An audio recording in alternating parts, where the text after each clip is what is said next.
So I went along, and it was very busy. I got there at like 11 o'clock, so just after about an hour after the doors had opened. And Like it was just hall. queues. It was just queues everywhere, but it wasn't particularly clear on what people were queuing for. So I went over and had a look around the sort of like the shop area, the vendor, because it's official, because it was the official Warhammer Fest as well. So Yeah. it wasn't like a ton of independent vendors. It was basically one store with obviously all their products. So I had a look around. I was like, oh, maybe there's a couple of things I'd get, and then I realised that the queue to actually purchase items was all the way back to pretty much the entrance to the venue. And I was like, I'm not spending all my time in the queue. So I had another look, because they had a couple of event exclusive models.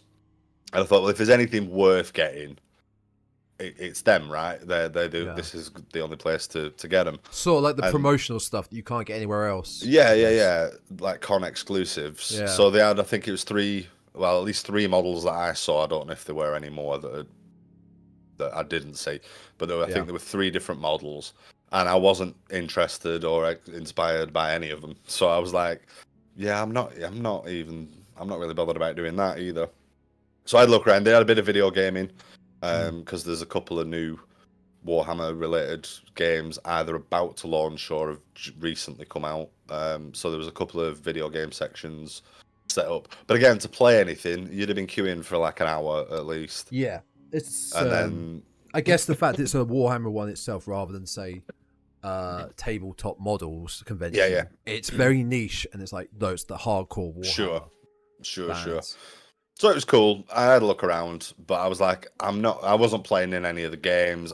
There's the Golden Demon painting competition, so I had a look, and I tried to have a look around at some of the entries for that. They had them all nicely displayed in glass cases and stuff. But again, there were that many queues for other stuff kind of in and around the other bits that it was difficult to like look at stuff without being in somebody's way. And I just, after like sort of an hour and a half walking around, I thought, I'm gonna step outside for a bit of fresh air. And then when I got outside, I thought, I'm just gonna wander into Manchester and have a look around some of the shops that it's been a while since I've been over to the city. So at least you tried it out. At least you had a look. I ended up actually going to the Warhammer store that they have in Manchester City Centre, and I did pick up a few bits from there because I wasn't going to be queuing all day for it. But they were saying that, like, yeah, they were saying that they'd had loads of people from the fest coming over because of the queues and buying stuff in store. I was like, that was fair enough. But it was good. Yeah, good day. Did a bit of shopping. A couple of pickups. More relating to our stuff than little plastic soldiers. Well, it's a good thing I was recording then. Season 1 of the Chucky series. Yo. Which I've not seen any of yet, but I've heard good things about it. Big Chucky fan, so I saw that in HMV. I thought, I'll grab that. Because I think they've just started filming series 3. Yes. How much did you pay for that? It was 14 quid, I think, ish. It's kind of standard Blu-ray price, I guess. And the other one that I took a bit of a punt on, but it just sounded interesting, is this Hagazusa. Jesus. Which is a debut filmmaker, Lucas Fiegelfeld's. It was like Horror Film of the Year 2019. Voted best horror movies of 2019 as voted on Rotten Tomatoes. Give me a spelling of the movie. Yeah. Hagazusa. Zuss. Hagazusa. Hagazusa. I'm more curious about the German. There it is. I'm curious about the country of origin. It's German. Yeah, I was gonna say I wasn't entirely sure myself, but it's a witchy thing, and it sounds like it might be quite arty and stuff. The blurb on the back directly references Robert Eggers' The Witch. Google Images. I'm getting the Witch vibes from it. Yeah, and so I kind of read that. A win-win, And I thought, you know what, I'll take a punt on that one. So and 93% on Rotten Tomatoes. 93% on Rotten Tomatoes is, I mean, however you want to take Rotten Tomatoes reviews, it's a high number. So, you know, it's always good. It seems promising. It was distributed by Netflix. Oh, really? Yeah. I mean, it's probably not on Netflix anymore. Maybe not on our Netflix. On another Netflix that you can get with a ExpressVPN when we finally get sponsored by ExpressVPN. Because every podcast gets sponsored by ExpressVPN, or use I can never say it, Kaspersky, because I use that. So go for that. Kaspersky, sponsor us. Back to your Warhammer thing though. I want to tag on to that. Man, Warhammer, that is the hobby that got away from me. Like, on top of being a horror addict, video game geek and lover, making props that I want to make myself, all these other hobbies, Warhammer is just one of those ones I would love just to be able to do and have time for. Yeah, but I mean, given your job, you're doing it on a bigger scale. You don't really need to be doing it on a miniature scale. It's expensive as well. It's very expensive. Like I've just said to somebody that's tweeted about just getting into it, or potentially that they're just getting into it, that it's as expensive as a drug habit without it being anywhere near as edgy or cool. It's probably as addictive though, right? But almost certainly as addictive and definitely as expensive. Yeah. Yeah. God, I used to do it as a kid. I used to do Warhammer 40k. Got the entry box for Christmas. The this is going to sound really bad because I don't know the official names, but they were the black Space Marines, not the blue ones. Ultramarines or something like that. Ultramarines are the blue ones. That's about as much as I know. Because I'm more interested in the fantasy side of stuff. I am now. As a kid, I think the Space Marines with big guns interest me more, but I am much more interested in the fantasy if I was to do it now, like the original Warhammer. Yeah. But yeah, I'm still waiting for some of that old Hammer stuff to come back because they changed it all, and it's not the fantasy stuff that I remember because I dabbled with it a little bit as a teenager as well, teenager as well. So it's not the same fantasy. The fantasy Warhammer now is not the same as the fantasy Warhammer as when I was a teenager. So when I was first doing it, because there was it's all in the lore or whatever. There's something happened in the world and it changed. But they are bringing it back somehow. So they're bringing in some of those old armies and models and things, which I'd like to see because I liked it as a kid when I was younger or whatever, and I'd like to see that stuff again. The idea, I mean, going to a Warhammer festival aside, I tend to look at other places for miniatures and more D&D stuff, and like I say, I don't play any of the games, so I've got a little bit more scope. Well, a lot more scope with looking at individual prints and nothing necessarily Games Workshop related. The game itself, that was I don't play tabletop. I played a couple of rounds of D&D in my life, and it's another hobby I'd love to get back into, but I don't have the time or the energy or patience to do it. Maybe one day in the future when life's chilled out a bit. But when I was into Warhammer as a kid, I went down to Games Workshop and tried to get involved. I've got my crew of Ultramarines or whatever they were, and I've got one guy in a little bike and one guy in a little hover ship. And I tried to get in on the table, and it was too anal for me.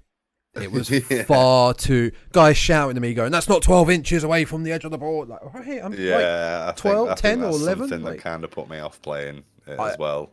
I like the idea of maybe building my own little set, having it in a glass cabinet, and then building my own little army or faction, shall we say, and then having it displayed nicely. Yeah. That's something I'd quite like to do. Dioramas, little... Yes. Fun bases and little scenes. I've got no interest in playing the game at all. I'm sure it's a lot of fun, and obviously it's massive and a lot of people are into it, and certainly not throwing shade on anybody that does play, but the game side of it holds very little appeal to me. And I've got Somehow plenty of different density foams from my job that I can start crafting landscapes and whatnot. The amount we chuck away, man, it's disgusting. That you should sell it. Definitely, you'll make a fortune. Yeah, we get like 8x4 foot, you know, like a plywood, but 8x4 foot by 100 mil thick boards of model foam, different densities, and we'll CNC bits out. But then the rest, it's like, we're not going to really do anything with that, and it's about this big.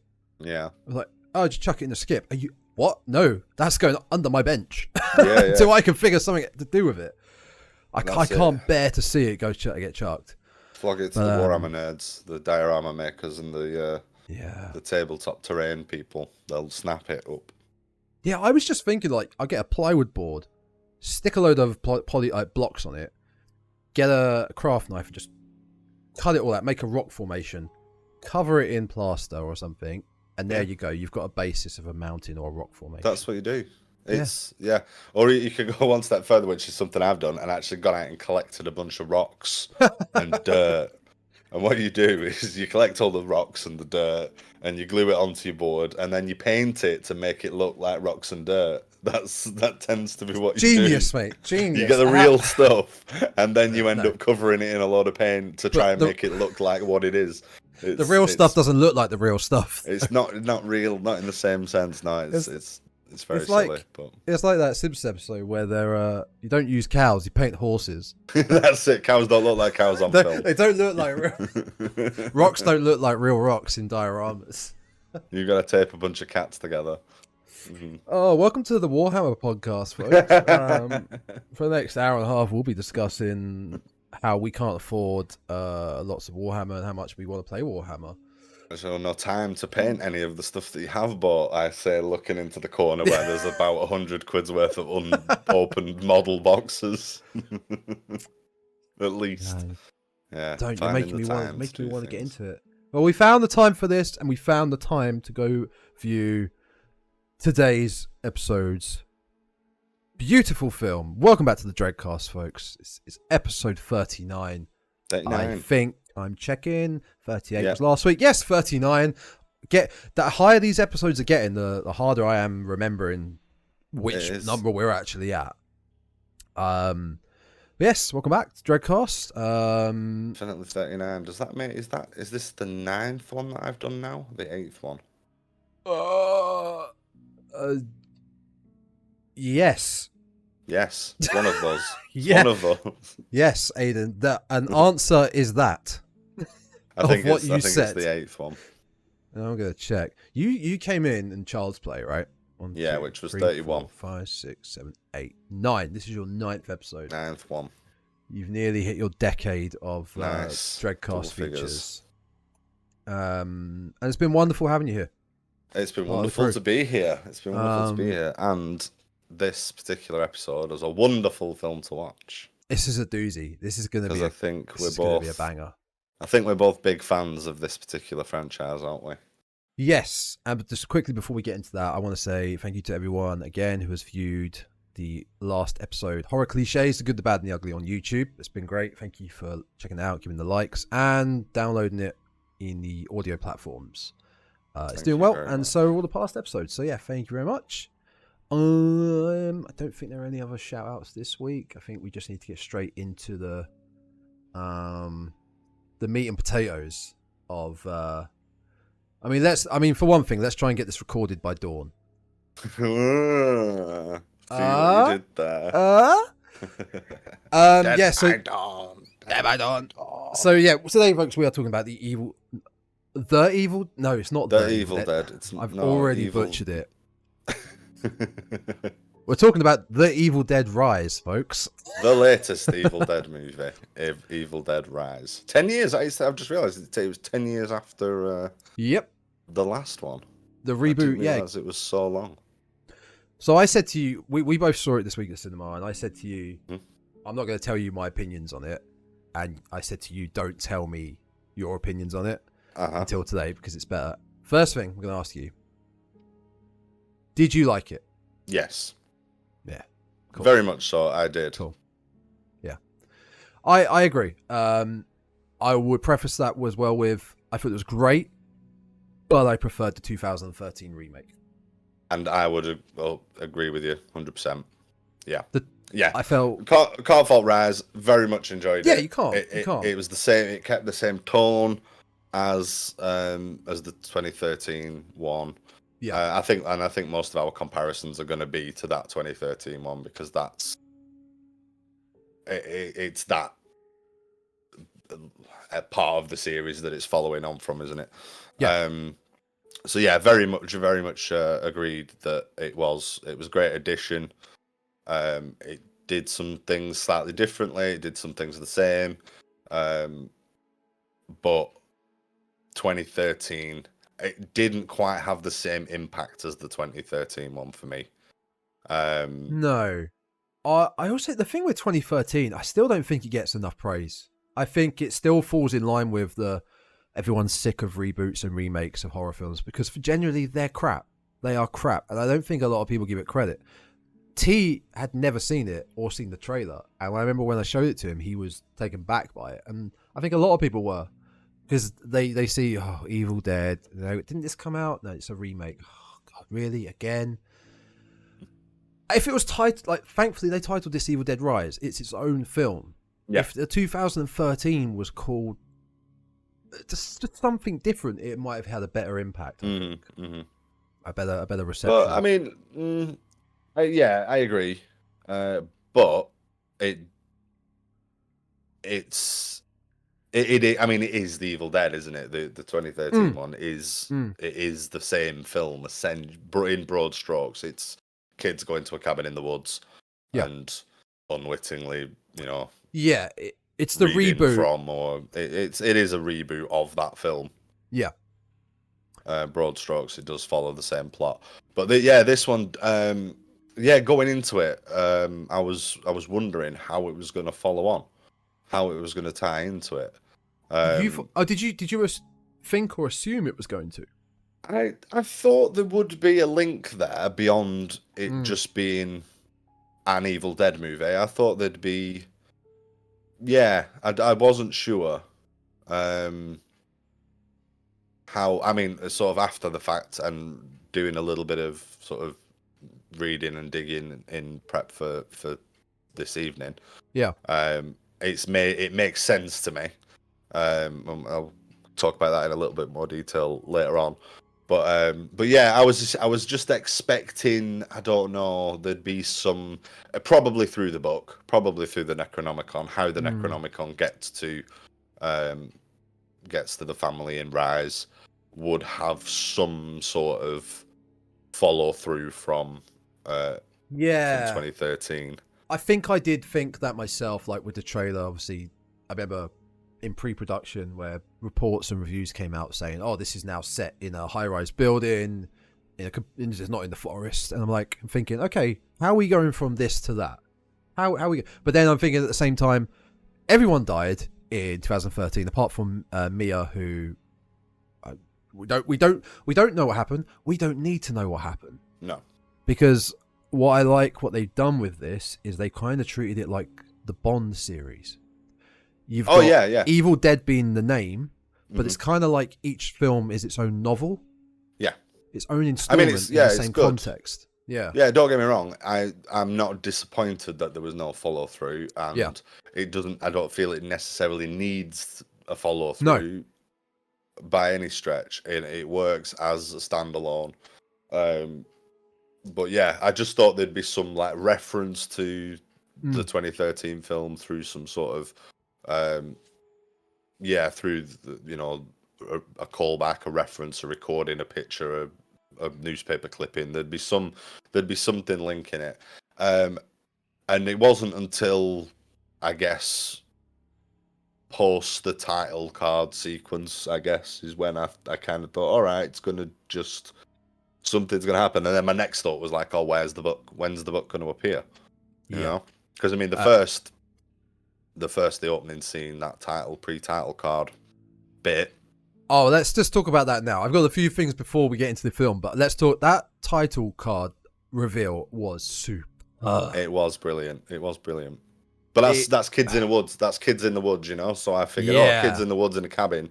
This is where we're gonna get the link, and it doesn't play out like that. And it did something different and very unique, and it was fantastic. It was brilliant. Yeah, completely. What would you give it?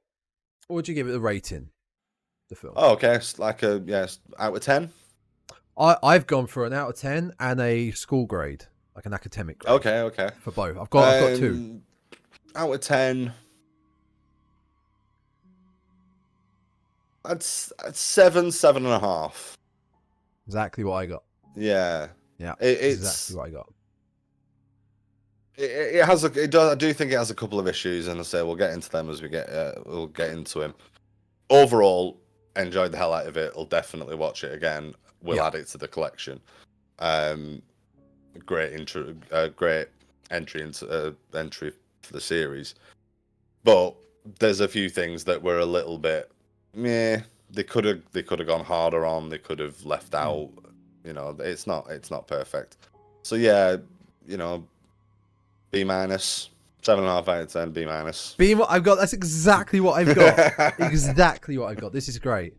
And what you just briefly mentioned about a great entry point is that, like I said about the way they've done it, like the Bond films, they're like different installments. You've obviously got the Ash trilogy.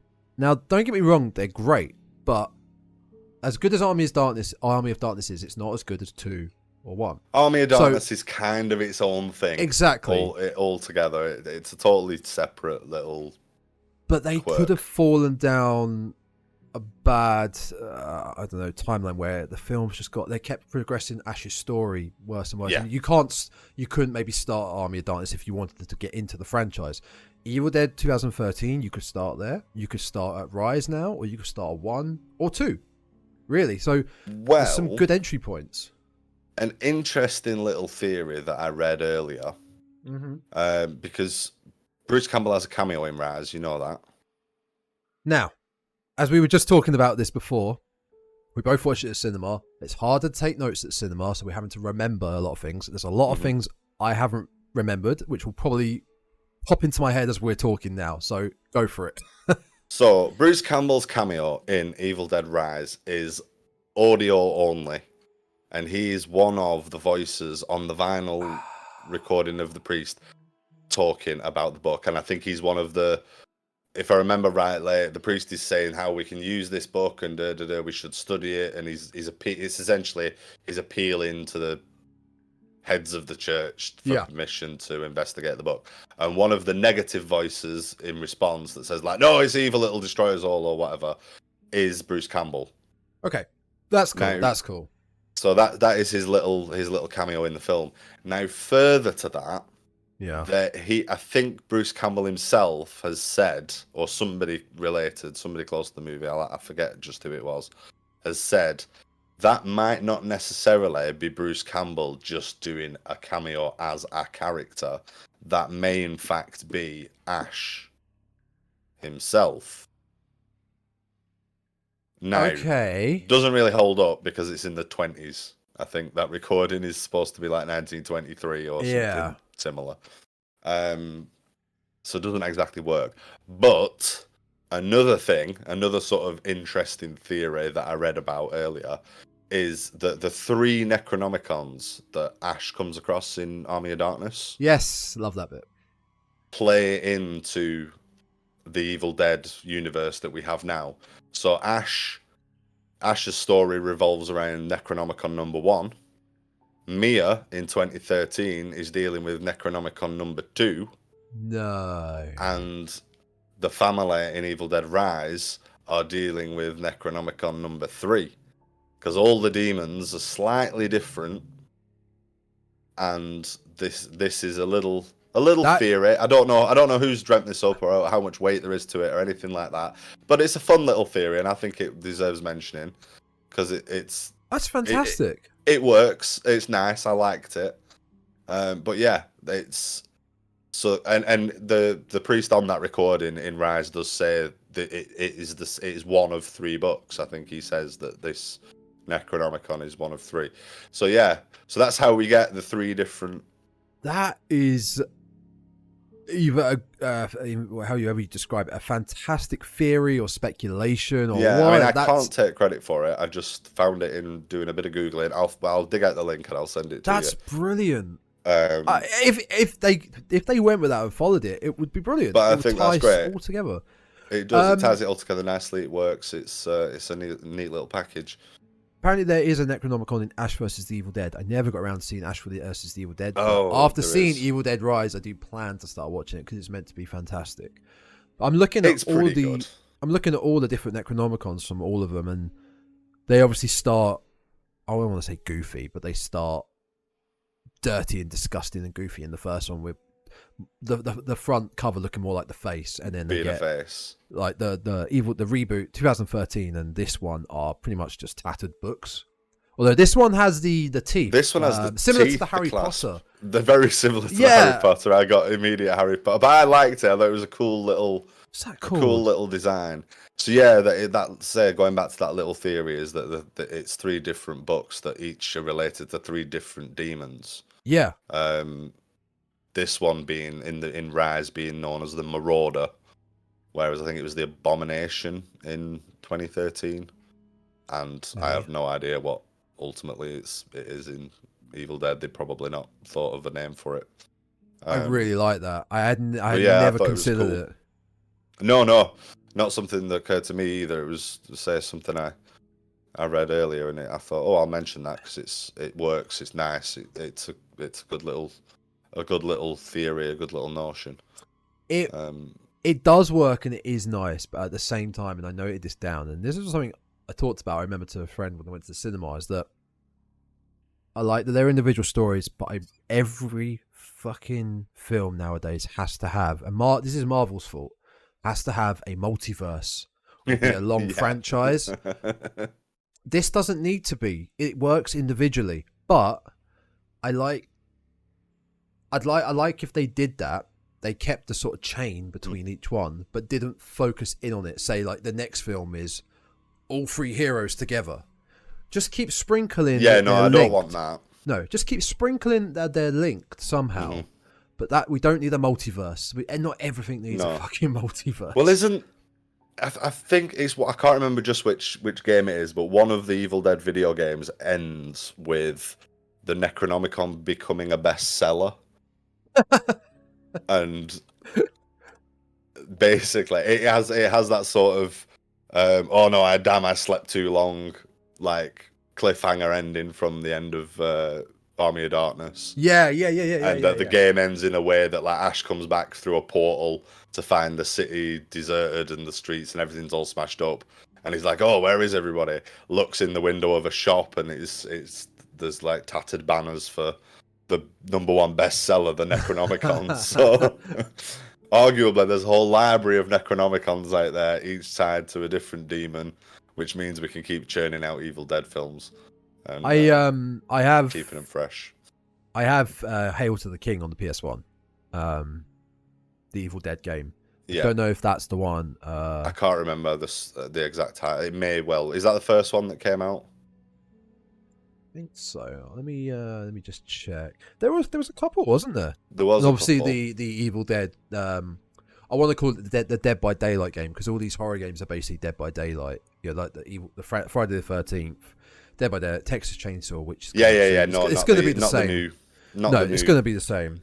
Not the new one. It's one of the old PS1 games I'm thinking of. Dead games. Definitely. Let's have a look. We have.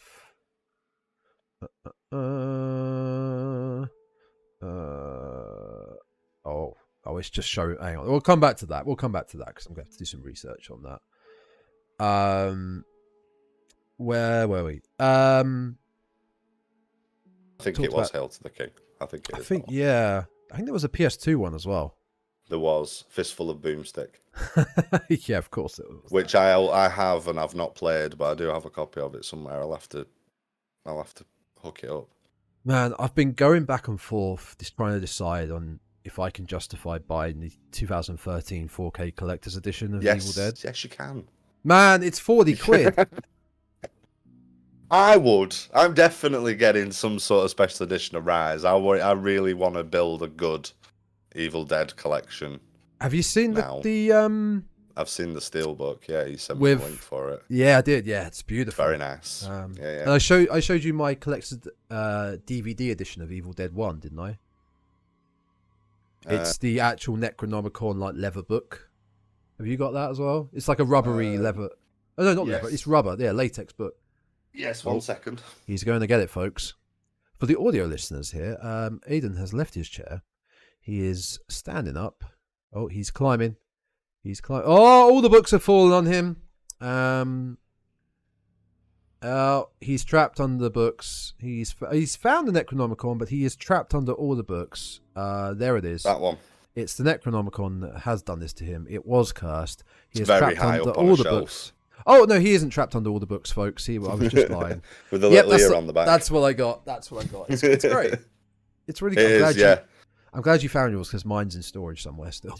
It is. No, this. I really did love this with the little drawings inside. I think that's one of my being a bit of a bibliophile, a bit of a book nerd. Anyway, I think the books always appeal to me, and the look of the Necronomicon in the films, and I agree. The glimpses that you get of all the horrible. I'd love demon imagery. Not legit have one, but I've always like it's parchment, like crackly, old-timey, dirty parchment book that like sort of creaks when you open it. Well, it'd be skin, wouldn't it? Well, that's true. It's not parchment. It's skin. It's bound in human flesh, but I think there's probably a good case to suggest that the pages are some sort of skin. I'd rather one with parchment than the skin. Yeah. Okay. the vegan version. Yeah. Necronomicon veganus. This Necronomicon, though, if we're talking about it. It's like we say it looks like the Harry Potter. I can't remember what it's called. It's that book that's under the bed that Harry stays in. I think it's Prisoner. I can't remember. It's the Care for Magical Creatures book or something like that, isn't it? But this is the pages in it are just they're kind of is it apparition? Is that the word of what could come, of what demons could come? Because it shows different types of demonic powers that could come, rather than there's not so much satanic writing or language of. No, it's. Well, I mean, there must be somewhere in there because it's read, it's the translation's played, but I don't think we see much in the way of text in there. I think it just shows these visions, and they are sort of like prophetic imageries. And I recall this. It's a similar thing that happens in 2013, and I did make a note of this because I thought that perhaps they didn't expand about it on it enough. In this one, because if I remember rightly, it's not that long since I watched the 2013 version, but I can't quite remember if this is the case or not. But there's specific reference to there being like 5 sacrifices, and on the 5th sacrifice, this demon will be fully unleashed. Which is the demon that crawls out of the ground and Mia has to fight the end. Yes. And it shows the shows the imagery of somebody boiling to death, and we have the hot shower scene, and then so every death in 2013's Evil Dead, every possession, every incident relates to an image. It keeps cutting back to the book, and it shows us a relating image in the book.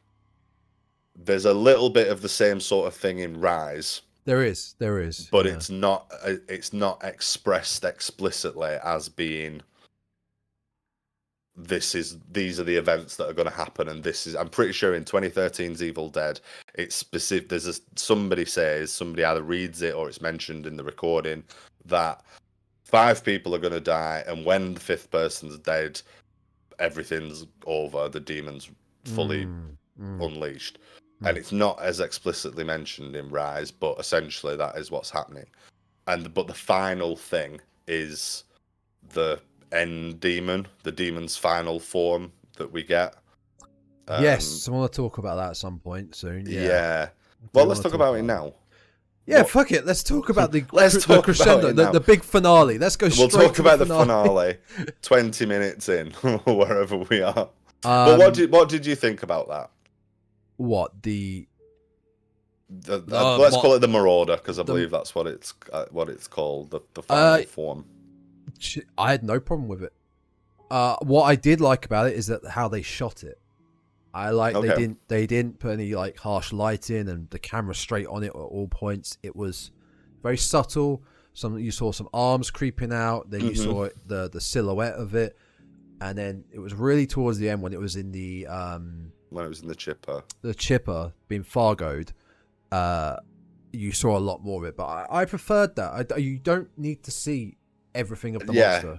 I agree. It worked. It was working more up until the chipper. I felt that we just saw a little bit too much of it. Yeah, we don't overexpose it. Yeah, a little bit too much, and I thought, it's kind of lost its mystique and its edge. But up until that point, it was great. Like the scene in the back of the truck with the chain and it flings the chain. Yeah. It did well not to reveal it. But yeah, that was essentially the Rise's version of the demon coming out of the ground, and it being the sort of the final form. Which it was only the Marauder itself was only Elle, Bridget, and Danny, right? It wasn't her neighbors and the 2 young boys, I believe. I believe it was only, or did they all merge? I think they all merged. Yeah. Or at least, part. I think we saw a scene where the rest of them were there but missing limbs. So they'd given up their limbs to be part of it. But yeah, it was only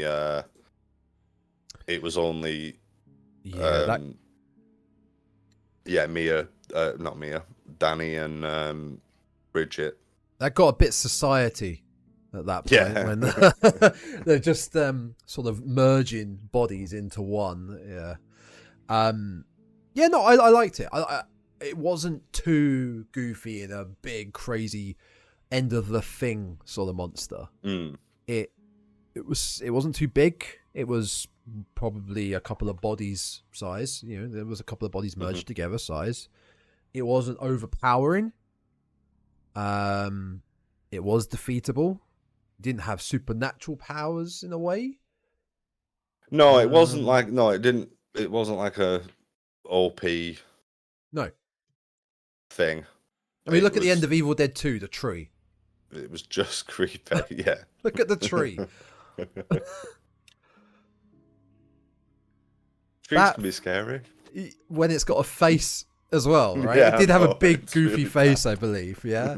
I need to look at that again. Hang on a minute. Yeah. Tree. Yeah, no, it was good. I liked it. I mean, what do we think of? What did you think of the characters, the cast, the family, generally? It's a fucking tree, man. Seriously. Oh, it's so goofy. No, you're telling me they are. You can set them up. You can set them up as little traps in the game. It's pretty cool. This thing is straight out of Little Shop of Horrors. And they always scare the crap out of me. Okay, so out of all the characters, what I'm gonna do, as we're talking about characters, I'm gonna skip the first scenes, and we're gonna start. The film starts with Beth. Yeah, because I have something I want to talk about the first scene as well individually. Okay. I think Beth is as good as Mia and I'm not going to call her a final girl because I think that term it falls more in the slasher category. Final girl, I feel. I mean, she was a strong female protagonist. I think she was great. I think Beth was great. I liked the family. They felt like a family. Sometimes I think they were. I think they were all likable. Definitely, they were.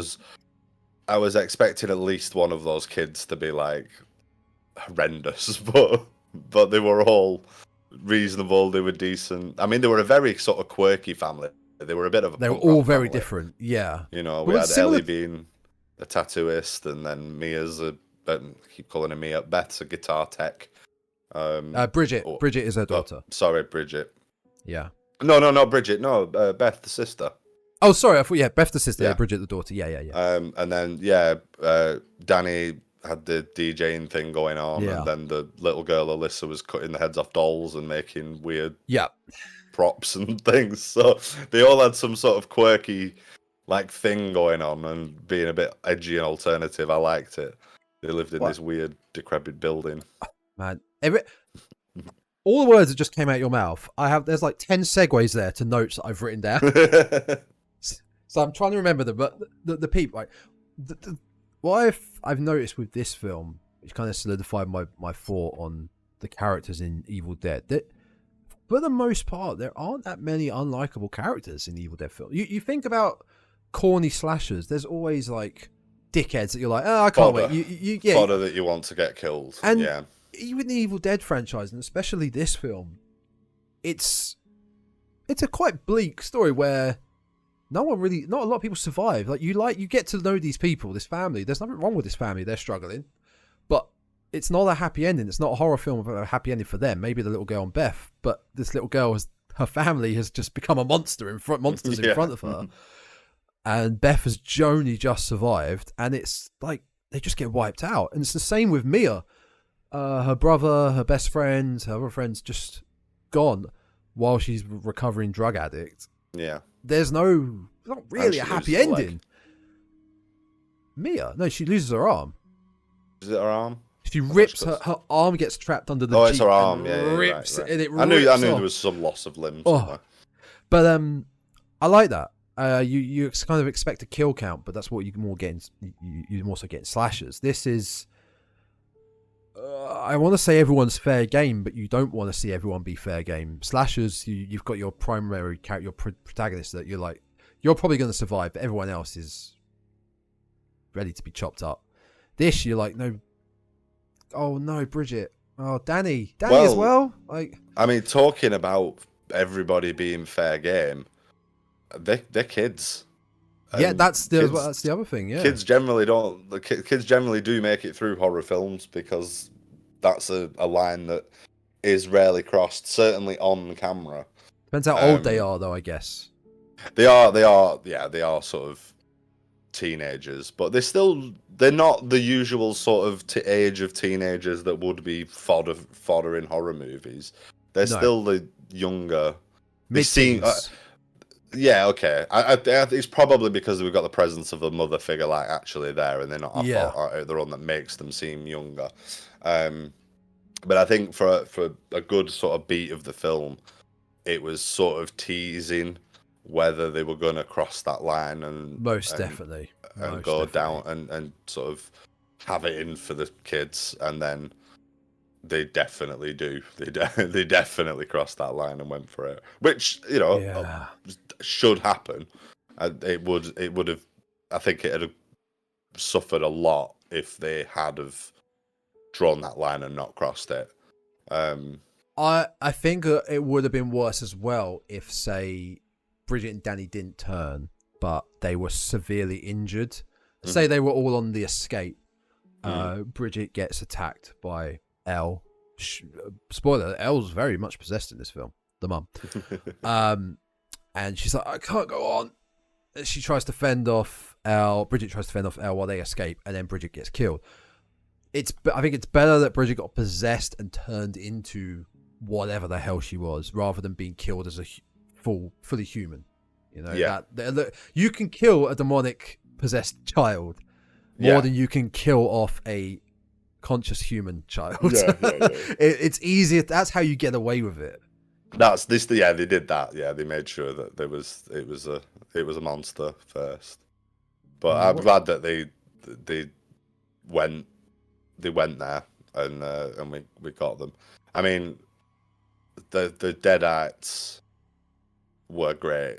There's a lot of good demon chatter, which I always like in Evil Dead films. A lot of, your mother's with the maggots now and all that sort of stuff, and I'm gonna swallow your soul, and the various other lines that they come out with, which are always good gritty violence. Which gives I think the way the Deadites do talk like that gives a great portrayal of whatever their interpretation of hell could be, because they are just pure evil. Just disgusting evil. That's all their MO is, to kill, torture, be evil, and that's it's they're great. They're great. Yeah, shock, like the moment with the tattoo gun, she sort of jams it in her own head and then actively goes to infect with the blood. As it was brilliant. Yeah, they have no sort of compassion for the victims or for the host that they're inhabiting. They cut themselves and attack, and yeah, there was I felt like there was a lot more sort of supernatural, like component to them this time. I mean, I know it's about possession anyway, and it's all supernatural, but there was a lot of like spider walking up walls and flying across the room. Yeah, just a bit. A lot more of that than I recall there being in the 2013 one. A lot more, which was, you know, excuse the pun, more grounded. It was. I appreciate, as far as the characters, I appreciate a small cast. Mm-hmm. Yeah, you've got the two neighbors down the hall there, the middle-aged guy and then the older guy, and the two kids, and that's it, really. Yeah. That's all you need. It's not overly clustered. It's not busy. It's not too busy. It's just, again, yeah, no, we didn't. That's all Certainly didn't need a bigger cast. And for the most part, those other neighbours are the fodder. They are there to be killed. Oh yeah. I was lamenting a little bit that we didn't see them get offed in as much detail. Although I like the way that corridor scene was shot through the peephole, and you just kind of see characters running off and getting dragged back, and you know, reacting to things outside of our viewpoint. It was a nicely shot scene, but if you wanted to up the gore factor a little bit, we could have, you know, they could have quite easily shown a little bit more of what happened to those guys. Man, I had people laughing at that scene, and it was. Funnily enough, I think there was a lot of, maybe not that scene in particular, but I felt like there was more humor in this one. Look, 2013 was very serious. Yeah, very serious. I felt like this one did play for laughs a little bit. Well, maybe not play for laughs, but there was a little bit more humor interjected into various bits and pieces. I mean, one scene in particular was we got the eyeball.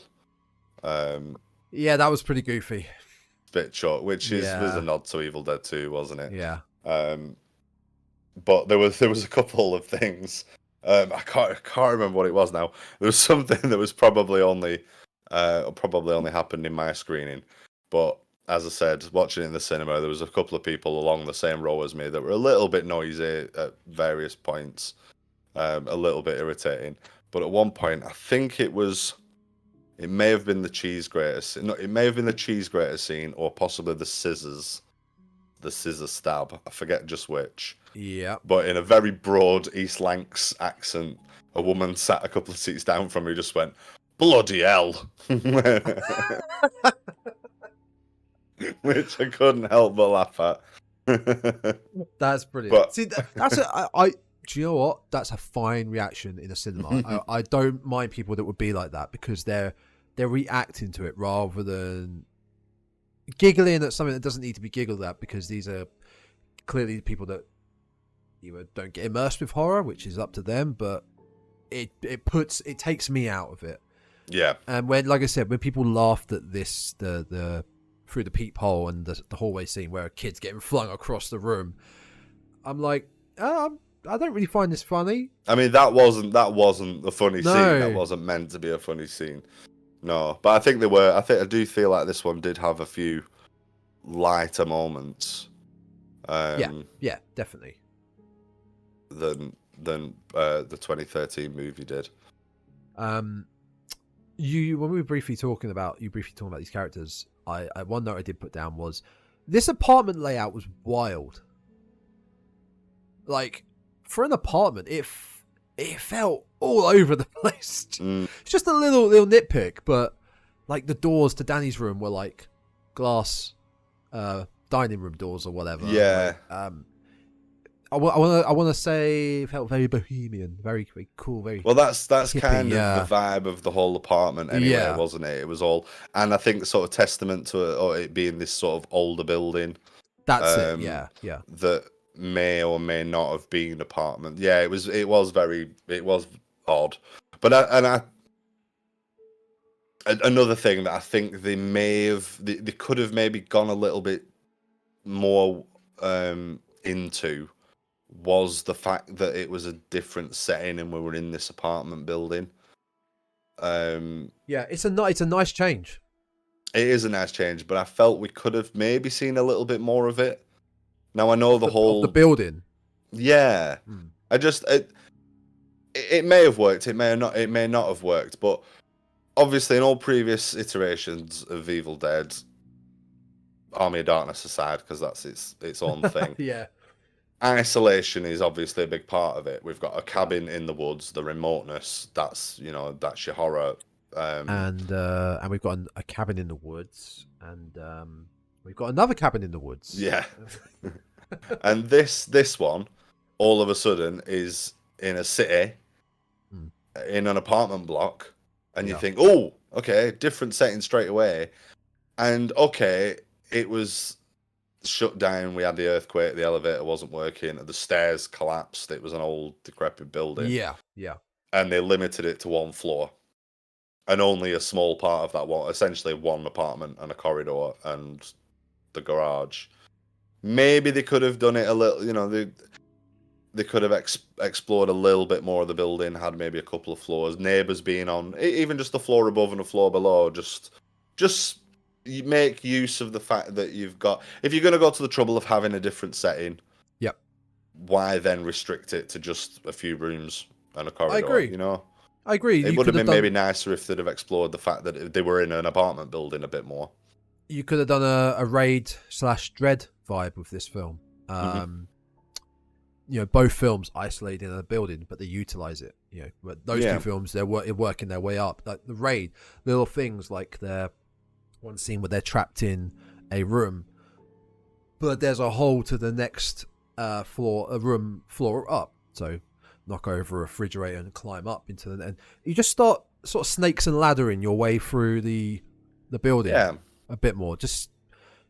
I just wonder if maybe there was a bit of a missed opportunity there. Could have been a budget thing. Could have been. Granted, this film has made 50 million already, and that's fucking great. Did it say the budget on IMDb? Oh, wow, actually, just looking at IMDb, 2013 has 6.5 out of 10, and this has a 7.2 out of 10. 15 to 19 million budget.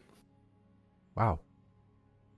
Yeah, it's a pretty good budget, pretty hefty budget, to be fair, for a film like this. But it's done well. I agree with what you're saying. I for sure agree. They kept the isolation aspect there with the flat, but you could have kept the isolation to the building itself. To the building. The yeah.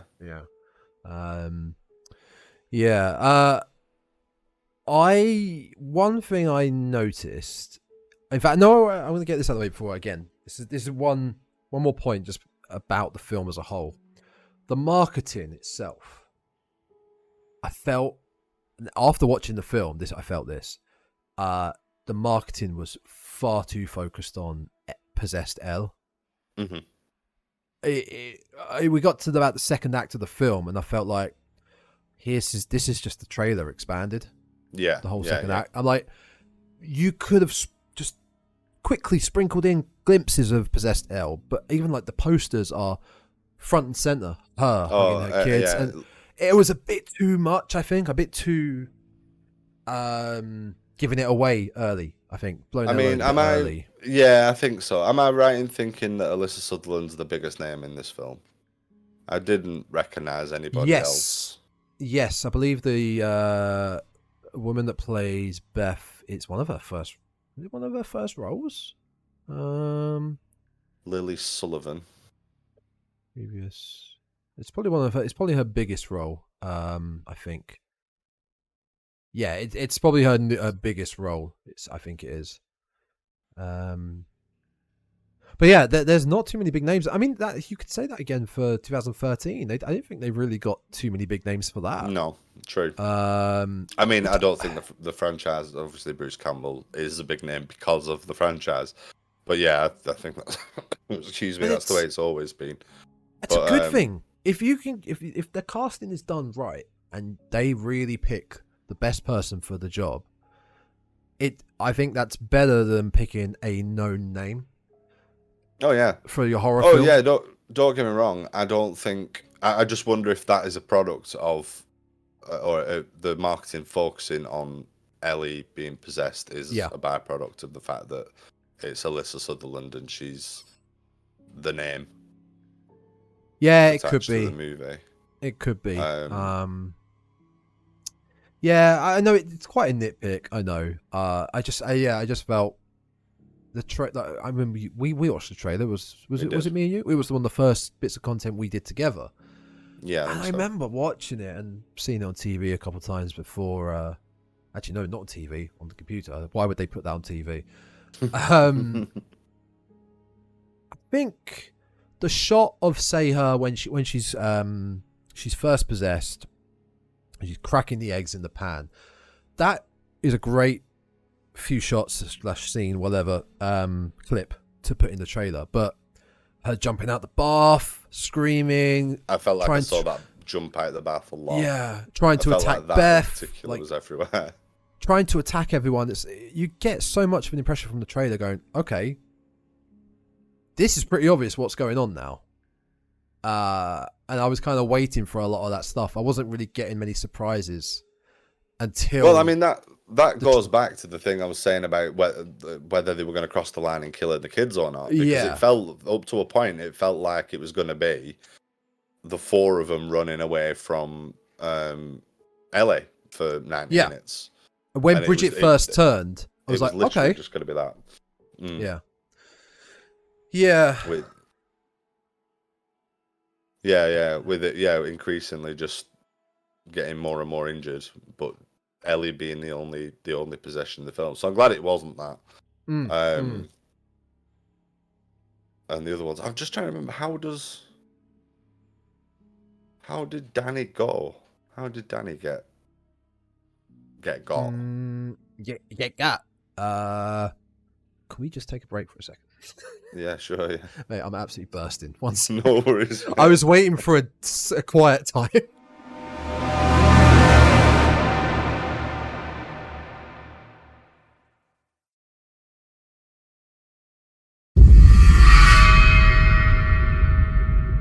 Daniel. All right, Bridget. Well, let's think about it. Elevator takes her over. Yeah. She gets tree rape, cable rape. Exactly. It's the nod. It's the nod to that, isn't it? It's the yeah. I was expecting, but not hoping. Listen to that, folks. What words I said. Expecting, but not hoping for the elevator to follow suit of what the tree, the atrocities that the trees did to Mia and other women. But it did not happen, thankfully. Nothing quite so graphic. Bridget, I'm now blanking on Bridget as well. Bridget, well, it's the tattoo, isn't it? Ellie tattoos. Oh, yeah, in the side of her face with her blood. That's how she gets infected. Danny. Oh, Danny gets stabbed, but Danny also gets puked blood on. Ah, that's it. Yes. Quite a lot of. Yes, that was it. Yeah. Yes, it was the blood puke. Yeah. Yeah, quite a lot. Yeah. There was some good demon vomiting actually. Ellie. Ellie's upchuck, which was almost right at the sort beginning. Of Team America. Yeah. Proportions of vomit. Bit milky, that. It was very milky, wasn't it? Yeah. Not the usual sort of blood, dark, ichor-y, viscous, oily stuff that they usually go for with demon bile. It was. Yeah. The gore levels though were ramped up. I think they were the amount of blood was more ramped up than the reboot, but I want to say violence and gross out was more prominent in 2013. Yeah, the tongue cutting in half, cutting the jaw. The tongue cutting was gruesome. The needles. The nail gun. Yeah, it was a lot. But this was upon note, a wash of blood in this film. Yeah, I mean, there was some good visceral attacks. We had some good stabbings, and the glass, the shard of broken mirror. Did we see where that came from? I don't recall, and I made a note of it because I don't recall the mirror getting broken, and suddenly Ellie has this shard of glass in her hand. And I wondered if there was maybe a deleted scene out there. I don't remember off the top of my head. I'm going to assume maybe a. It's entirely plausible. I just missed it. I just didn't pick up on it. But yeah, I'm probably the same. It might have been something from the earthquake. Yeah. Maybe the mirror broke, or like I said at the beginning, they have glass doors in there. Maybe we forget. Sure. The glass door that broke. I just seem to think, she's running towards us. She's got this huge shard of glass. I was like, well, where did that come from all of a sudden? She didn't seem to have much problem with that hand for the rest of the film. There were no she went to pick something up. It was just a little nod to hand hurts. Been stabbed through it with a pane of glass. The blood. There was a hell of a lot of it. The gore, the effects look great. I mean, we had some definite, obviously, over the top blood scenes, which are a little bit of a hallmark of Evil Dead movies, fountains and gushings of blood. But we had the I guess it's a Shining homage. Yep. An elevator full of blood. You're only really going to think of one of the movie in that instance, aren't you? And it wasn't meant to get off at that floor, which was really good. and Simpsons reference. Oh, of course. But the other one was obviously when the Marauder gets put through the chipper. We have the cue the music, Raining Blood, which is obviously mirroring the scene in the climactic scene in 2013's Evil Dead, where they like to douse their characters, their final heroes in just head to toe in gore. I thought about that, and I was thinking about when Danny got again doused. He was basically just getting puked blood on, and I'm thinking about if I'm the actor. It's obviously going to be made non-toxic, however the blood is made. So if it goes in the mouth, whatever. But I think about it going in the eye. That's ooh. I'm a huge wrestling fan, right? And blood does occur in wrestling. And yes, folks, blood does occur. It's not fake. They cut their heads so the blood trickles down and it makes more of a gruesome effect. But when blood gets in your eyes, apparently it stings like hell. And all you see is red.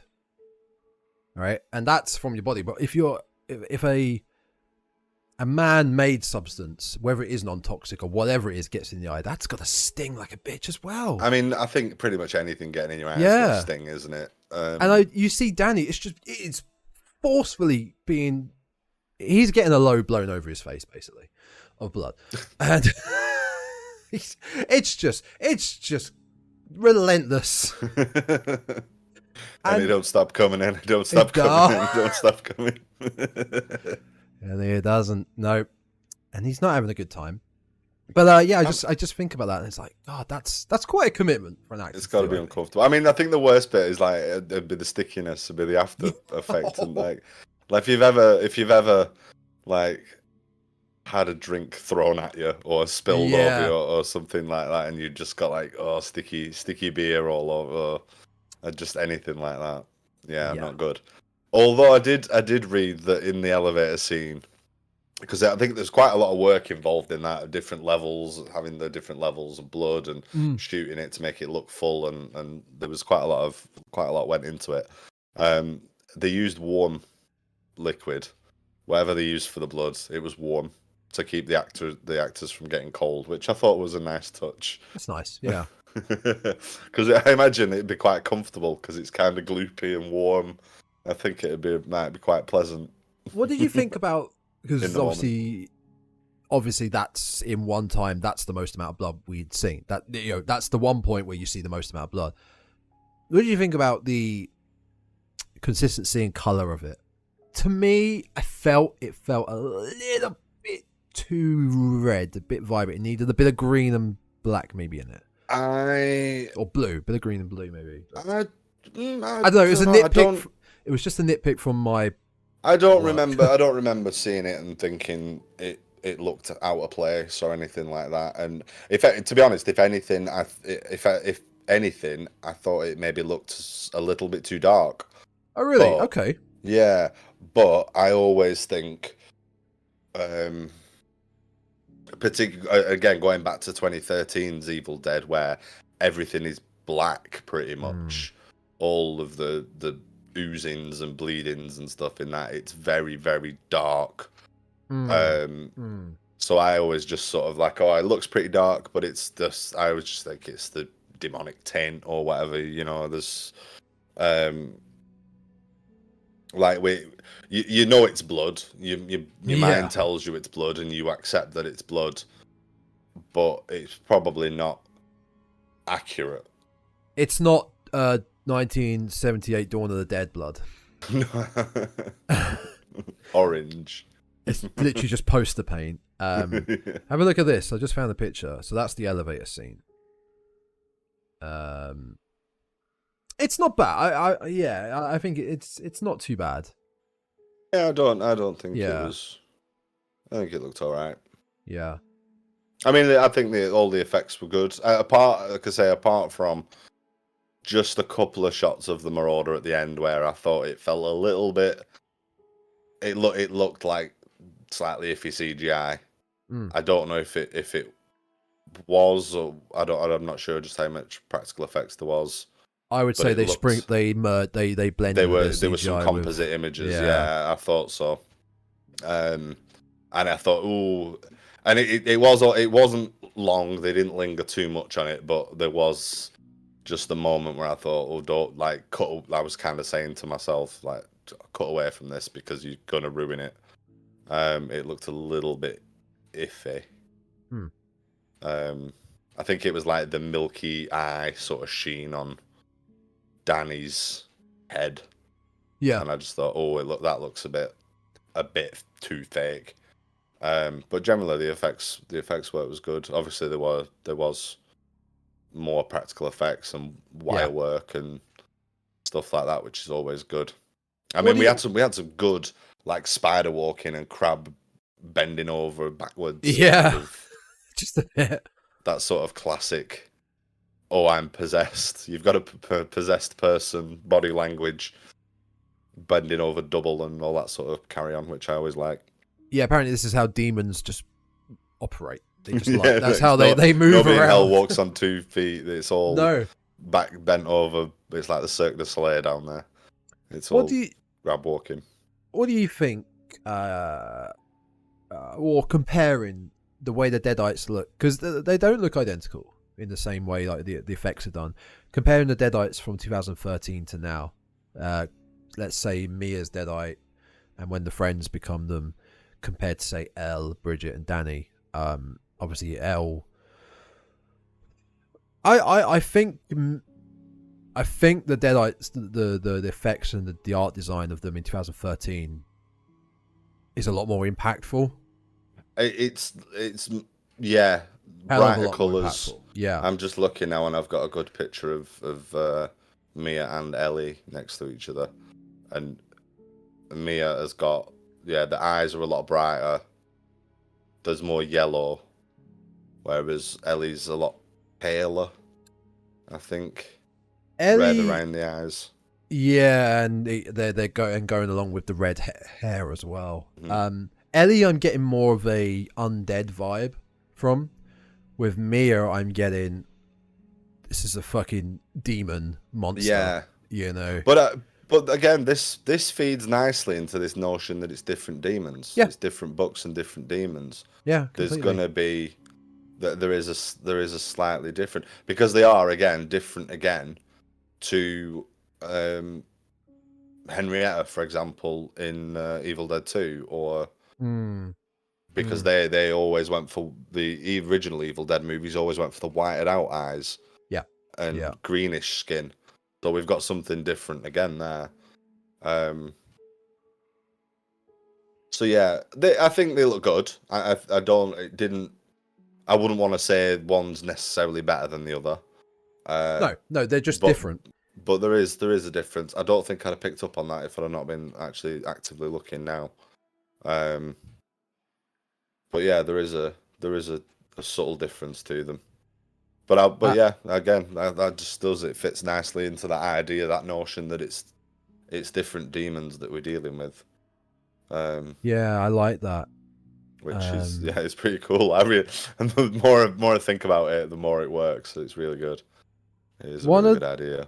One of the biggest things I picked up from this film was the not so subtle and quite obvious setups waiting for their payoffs.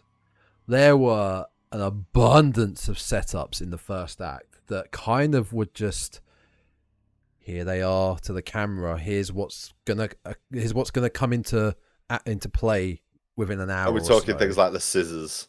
Well, let's go through them. The scissors under the couch, the tattoo gun, which I was saying to a friend, it was kind of just there. I would have liked, say when Beth arrived, a client was just leaving, like Ella just finished tattooing someone. She's a tattooer, just to give it a bit more context as to why it's there. She was just at the beginning. She was just showing she was making and fixing. She's making a tattoo gun. It's not really, it's not really set up that she is a tattoo artist, is it? Yeah, it just needs that little extra thing, like she's doing a commission, like a client's just leaving, and Beth's arrived, and she's just putting away her tattoo kit.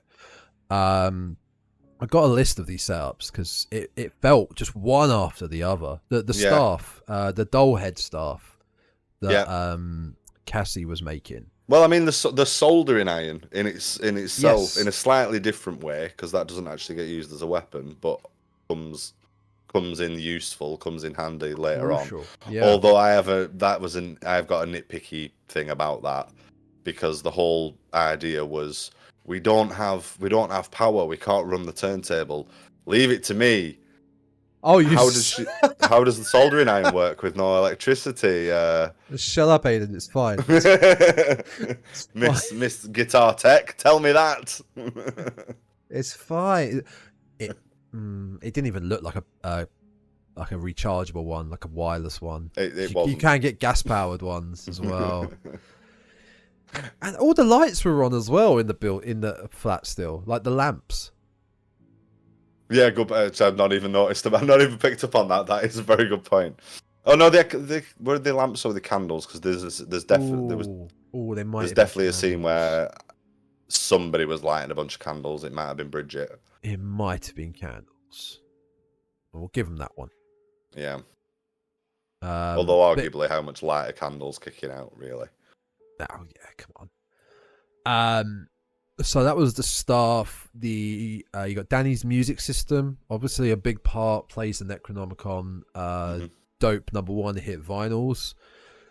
Double vinyl feature. That was a 2-parter. It was a triple. It was a triple. Oh, it's triple. It was. Yes, it was. Yeah. Collector's edition. Yeah. Neighbor's cat up in the vent, which led to the payoff of Elle climbing through the vents. I'm glad Kitty survived, as we know he survived. What else did the car park door jamming? That was heavily fun. Like the setups were too much of setups for me. They weren't subtle enough. I'm not saying it's a bad thing. I'm just like, I don't know. Maybe it's being a big horror nerd and we watch all this stuff all the time. I'm like, that's coming back into play later. Quite possibly. Quite possibly. You do learn to pick up on these things, because the foreshadowing. Yeah, you expect it, and it kind of takes the surprise away from you, I think. It's like, I'm just waiting now. And plus, I'd seen the tattoo gun in the trailer. And the fact in the trailer they had shown the tattoo gun clip, they cut it just before it goes to her eye. I'm like, I don't think they're going to follow through with that and go into her eyeball. And they didn't. No. So.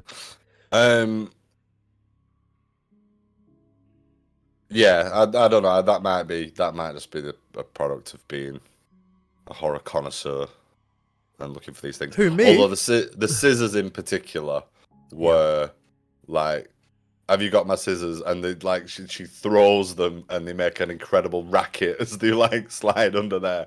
It's like that in particular, like, yeah, they are definitely coming out. I don't think at some point. in like 10 tries I could get that perfect throw that they land just underneath the couch right there. I don't think just casually flicks them off. I don't think Bridget had any like setups. Like her initial story was she wanted to go to a rally, like a protest. I don't think anything related to that came back into play. Like her eating glass. There was nothing related to glass originally. Oh, of course, yeah. I forgot about that bit. The cheese grater, it wasn't in play. So I think things like that all came as No, I don't think she did have. I mean, she did have the guy, the neighbor kid, asking her if he wanted to go. And she wanted to come over and watch all the Nightmare on Elm Street movies. Yeah. Oh wait, doesn't he say there's no bad Nightmare on Elm Street movies? Because that is false. I think so. I think because it's two young lads in it, Yeah. and one's young. Like I guess they're brothers. I don't think it's really explained, but the younger one says even the shitty ones. Even the shitty ones. There are no shitty ones. Yes, there are. I beg to differ. I beg to differ, mate. So yeah, I that was one thing I really heavily noted down. That was one thing I heavily remembered from the film. I remember talking to a friend about straight after there was that. It was a lot of setups and payoffs, and then for instance, the payoffs, the tattoo gun got paid off, the car park door right at the end, the scissors death. That was as far as effects and gruesome. That was pretty gruesome. That was especially the way she pulled. So when Elle gets stabbed, and it's not the mouth, it was the nose. No, it's like through the nose, and the way she just slumps there. Yeah, it's really horrible. Yeah. The thing with that, how she just slumps and sort of becomes a bit comatose for a while, and then comes back. Is that ever talked about? How the Deadites, like, so they're possessing this human body, right? And then Elle has been not killed. Well, has her human body been killed, and then the Deadites are just sort of knocked about a bit in this soul to then suddenly come back. It's a little bit vague and plot convenient, I think. But yeah, essentially, I think I remember sitting there and trying to sort of make sense of it myself. Are they temporarily killed because there's enough trauma been applied to the? Because some things just get shrugged off completely. Like, you know, the Deadites in these films do things to themselves and just shrug it off. But then I think it's as necessary. They're occasionally like stunned or subdued for a period. I mean, like Bridget gets tied up and is dead for yes, you know, as long as she needs to be, and then reanimates. Although I did like the kind of that was good Halloween bedsheet ghosts kind of following around the apartment. That was a good little moment. Yeah, that was nice. There's similar vibe to that of Beth on the ones and twos, scratching the Necronomicon. And in the background, Ellie just slowly climbing out the vents, and seeing a reflection in the window. Yeah, no, that was really good. Those two scenes would give the common audience, sorry, nothing like us, the commoners, that sort of initial reaction of, oh, he's back, she's back there. Yeah. You know. Yeah, no, I thought that was well shot, and I did really like how that looked and how she saw the reflection. It was wicked. I like that. But talking about the setups and payoffs, there were a couple of things that I felt weren't explained enough. That I want to just talk about a little bit. And first of all is the relationship between Ellie and Beth. Mm-hmm. There's not. They're estranged sisters, but we never really get told why. I don't think, do we? I don't think it's ever really explained. No. What's the comment that demonic Ellie makes at the end? Is it before she gets her head kicked into the wood chipper? It's like, you look like mum, or you're just like mum. She says something. Is it not you're going to be a terrible mother? You're going to be a bad or it mother? could be something like that. Yeah, something along those lines. I can't quite remember now. They don't really reference too much. Like Beth talks about how she's made mistakes in the past and like run away from Ellie, and they've been there for each other. Then they've not, and they have, and they've not. I don't think they reference. They've obviously had a rough past. I don't think it's really explained, is it? And I couldn't work out what the. No, I don't think it is. They were clearly trying to create some tension between them. The fact that she'd turned up unannounced. There was references like, I've tried to call you a couple of times and you'd not answered, and you know, the whole, obviously Ellie had been talking about her sister because the neighbor guy's like, oh, you're the groupie, and so there's obviously been a conversation there like, oh, I've got a sister and she's a groupie for some band or other, and but but there was no sort of clear cut, you did this, and that's why we're not really on speaking terms. It was all a bit vague, I thought. Yeah, I don't think you'd need too much. You don't need too much exposition in in their family backstory. You just need just a little. It didn't need it. The film works perfectly well without it. But I was left wondering, like, what is the issue here? Like, why go to the? Almost like it's not necessary. It's not necessary to give them any kind of conflict if you're not really gonna. They might as well have been good friends and just haven't seen each other for a while, and it would have worked just as well. I don't think any of the kids ever say like Auntie Beth, do they? Maybe I made the youngest girl. Maybe Cassie does. Yeah, does at least once or twice. I think she refers to her as Auntie Beth. Yeah. I think the older kids just call her Beth just because they probably don't call her Auntie, you know. Get to a certain age again, you kind of stop referring to them as Auntie. There's no one else. Just me? Oh, shit. I've been embarrassing myself. My auntie's sat us down and told us, like, stop it. Stop. You're embarrassing yourself now. We had a conversation like, it doesn't need to be auntie anymore. You're a grown-ass man. Come on. And it was mainly because it made them feel old. That's the reason why.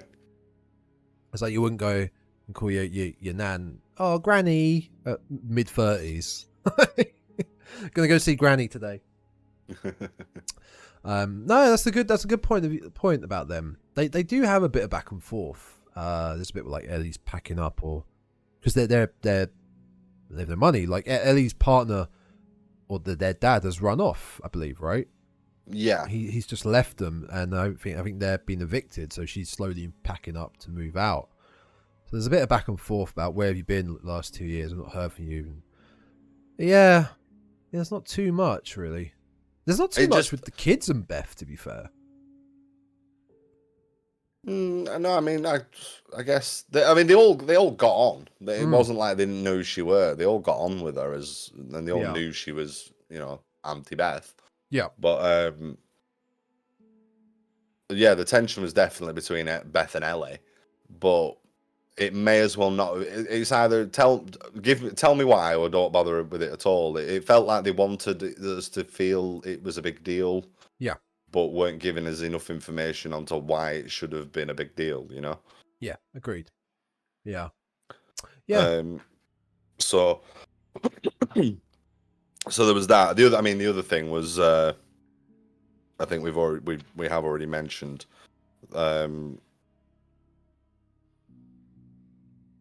and I forget what it is now, but yeah, I mean another thing generally about stuff not being explained.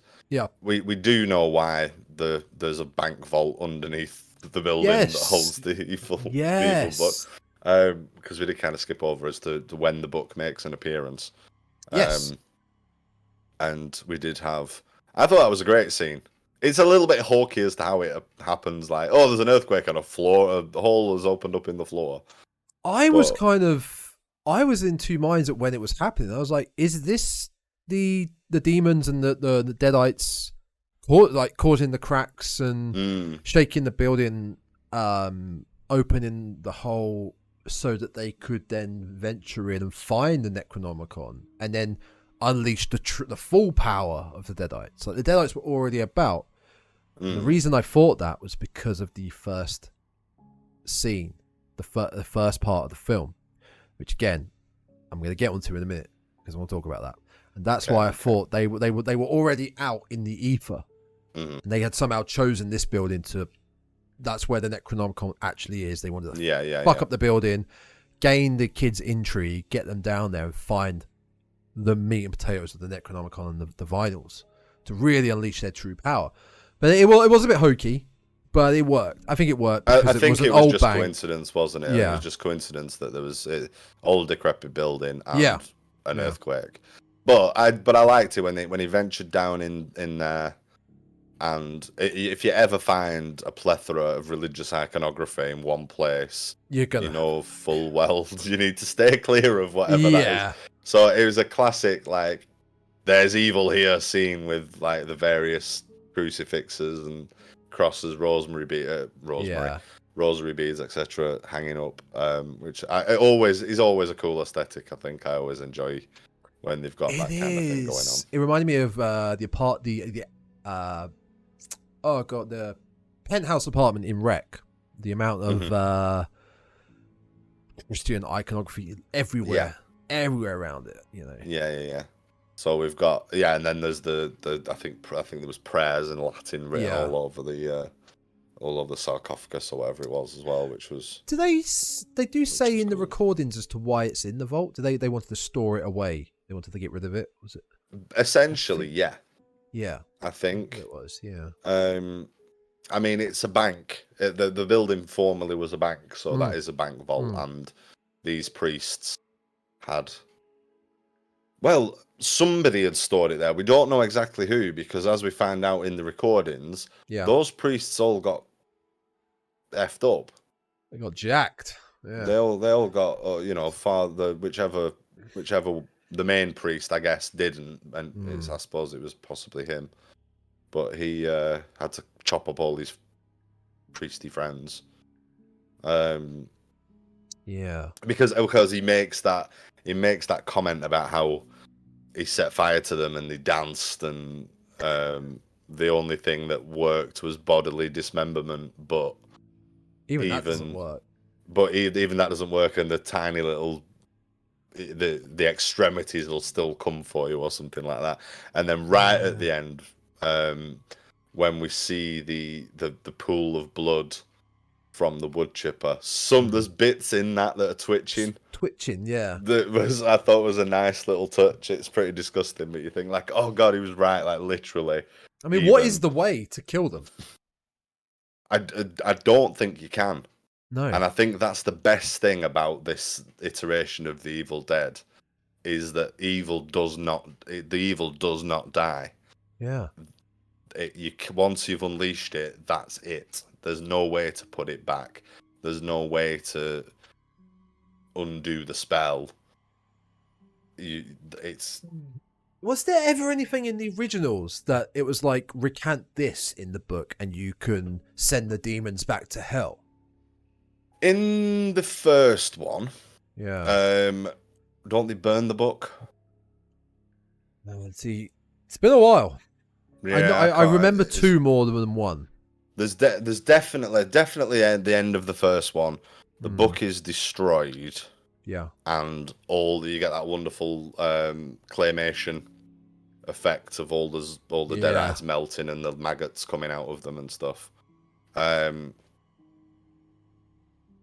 But I want to say that I don't recall there being anything recited in the second one. Yes, because that's what the extra pages are that the professor's daughter has. That's the spell that will open a portal that will banish them to elsewhere. I'm glad, but I think they said that's the best you can do, is banish them away, not necessarily kill them. Yeah, I'm glad there's nothing. There's nothing implemented in it where it's like, if you really want to destroy the Deadites, you have to stab the Necronomicon with, I don't know, the bone of the firstborn possessed. Like, but I do think there is something slightly like that in the first one. Ash does does destroy the book. I'm sure it gets burnt. I'd have to watch it again. It's a long time since I've seen the first one. Yeah, I'm the same. It is. It's the same for I'm me. pretty It's sure the book a gets long burnt time. and then everybody melts. Yeah, he said the Play-Doh melts. I mean that bit and the pea soup. There's a bit where it's like mushy peas come out of a sleeve. Yeah. That bit sticks in my head vividly. Yeah. But I can't remember what leads up to that. I'm sure there'll be plenty of listeners that'll say, "Is this, you fools? Call yourself Evil Dead fans." We're a lot of fans, but yeah, we've got other lives that we have to. Yeah, we've got other lives that we have to leave. You know, trying to do Warhammer at the same time. At this particular moment, exactly what goes down. But yeah, but certainly in 2013 and 2023, it's very heavily implied that once the evil's been unleashed, that's just it. You've unleashed the evil. Yeah. Which obviously brings up a whole load of other questions as to how we know how to unleash the evil. If you can't undo it, I don't know. We don't know where these books have come from. If this was, we'd be getting an origin story. If this was George Lucas and Star Wars universe, we'd be getting an origin story of the Necronomicon. But I don't need to see the parents of a young Deadite getting killed behind a theatre, getting robbed, and then the pearls drop again. Or I don't need to see it being, you know what I'm saying. The thing with this, obviously Necronomicon, we talked about it, it's more picture based. There's no like Latin wording or satanic wording. They went with the audio aspect of it, like the original. Well, it's not Latin anyway, though, is it? What's the language? I don't know, but Latin is always used as like the demonic language, you know? Yeah, it is. But I think is it Kandarian? Because it's the Kandarian demon, right? So it could be. Is Kandarian supposed to be a language? It could. I don't know. It could actually be. Well, we're not big Evil Dead fans anyway, so why would we know? Just getting that in before everyone else complains. Yeah, it could be. It could be. It's Sumerian. No, it's an ancient Sumerian text. Oh. In certainly in the original. The Professor Dudar. Just quick side note: I did just purchase the Evil Dead 2013 4K. Good. I need money. Okay, Sumerian. So, still creepy. I mean, Sumerian is like, it's one of the oldest written forms of language in the oldest sort of civilizations, which is like it's essentially ancient Iraq. Yeah, it's along with Sanskrit, right? Which is I think Sanskrit's like the Egyptian, near enough. I think it predates that, or it's slightly predates that, but it's a different part of the world. But it's I think it's one of those because Latin, everybody knows what Latin is to some extent. Sumerian's got that extra level of being like, unless you're a history scholar, it sounds even more ancient and unknowable and strange. And sure there's books that raise demons written in this ancient language, because of course there would be, because that's what they did in the past. Yeah. So I don't think there's any actual basis in history other than it's one of the oldest forms of language that'll do really well for our horror movie about a book that can raise the demons. And hey, folks, if you know any more, do write in the comments, because we'll definitely read them and not tell you to shove it because you know better more than us. We'll definitely appreciate your info. We will. Complete just side note. What did you think of the one and only POV, not POV shot? That it's when Beth is running through the car park and she's got like the camera attached to her, pointed directly at her face. Did you catch that shot? Oh yeah. It was really weird, out of nowhere. It wasn't used anywhere else. No. It was just. It was like a choice. They thought, oh, we've got this technology. Let's put it in for this. And flash like a sort of nod to that guy on TikTok that likes trains. Do you know what I mean? Yes, I know what you mean. I follow him. Francis Francis Bourgeois or something. Yeah, called. Yeah. I love. He's great. I love him. He's great. I'm a big Train fan. Yeah, I just wanted to notice that. Did you have much else? Couple of things, and it's just some nice little Easter eggy things. And another sort of big-ish point, but talking about Rise in comparison to 2013, I felt. Did you feel like the pacing worked in Rise? I felt overall it slumped in the middle a bit. I felt it was a little bit. It got going and then stopped and dipped off. Yeah. Whereas I felt Rise went like tension build up and then all out. So like we're going up the roller coaster and then. Sorry. I meant Rise. I felt Rise slumped in the middle. Sorry.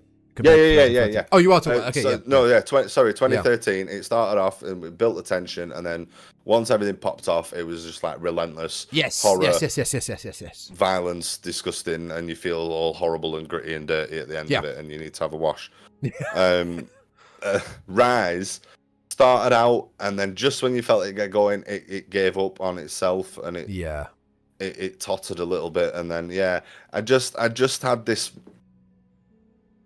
Yeah, this is why I think overall I felt like 2013 is the better movie, is because Rise just had a little stutter step and it didn't feel like it had confidence in itself, or it was trying to do something. Maybe it was an intentional thing to sort of keep you off guard, off balance, and make it a little bit. But for me, it just didn't quite work, and I felt like it was gearing up to get going and then backed off, and it shouldn't have done. It should have carried on steaming ahead. Do you think that might be down? Sorry, I was just going to say, I think that's probably my biggest criticism of it. Really, I think so. Too. Do you think that was down to the part of what we said about we'd seen the trailer? If we hadn't seen the trailer, do you reckon that? Because I felt like the trailer for the most part is bits that happen in the second act in the middle. Could be. For me, I felt like it was more tied to this sort of are we, won't we, with the kids. Yeah. And that sort of like, I don't know how to phrase it, dangling a carrot of violence against children. I don't know if that's really the right way to put it, but that I felt like it was tied. I felt like it was tied to that. We were sort of being pushed towards like, oh, we might hurt the children, and it's like, well, if you're gonna do it and get on with it. I felt like it was stop pissing about, get on with it and kill them. Like I said, in 2013, once we have the first possession, everything goes really quick, and in pretty rapid succession, like one by one, everybody's dead, all gone. Whereas this, there was a lot more of it being LA until they went, right, now we're going to get the kids involved and we're going to do that, because like I said, the other people that got killed were all killed off camera, and although I do like that scene and it was nice, we didn't see it happen. It wasn't, you know what I mean, it's a lot of it was off camera and they were out of the way, and it wasn't until the third act that we even knew that they were Deadites and not just corpses. And even the parts they were playing as Deadites were pretty minimal. They weren't really getting involved. Oh, they just woke up off the floor. That was it, really. But it's not like they were suddenly, they were all attacking the apartment. They were just there for the Dead by Dawn chant. The Dead by Dawn, which was a cool scene. chant. I did like it, but I agree. That was brilliant. I'm glad they put that in. To provide some limbs for the fodder. So a couple of other things that are just sort of more little Easter eggy bits. We didn't have Sam Raimi's car. This is the first. Oh my god, I forgot all about that. This is the first. Now I came out of the movie, and this is one of the notes that I made was Raimi's car ? I had to look it up because I didn't recall seeing it. Is it in the 2013 one? It is in the 2013 film. Mia sits on it. It's the rusty old car that's outside the cabin.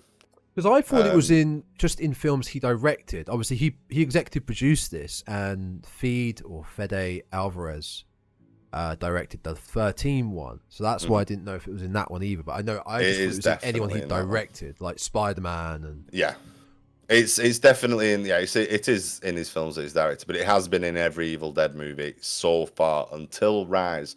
But as a little nod to the car, the color of the chainsaw is the exact same color as the model of the car. Come on, which is a fun little nod to it.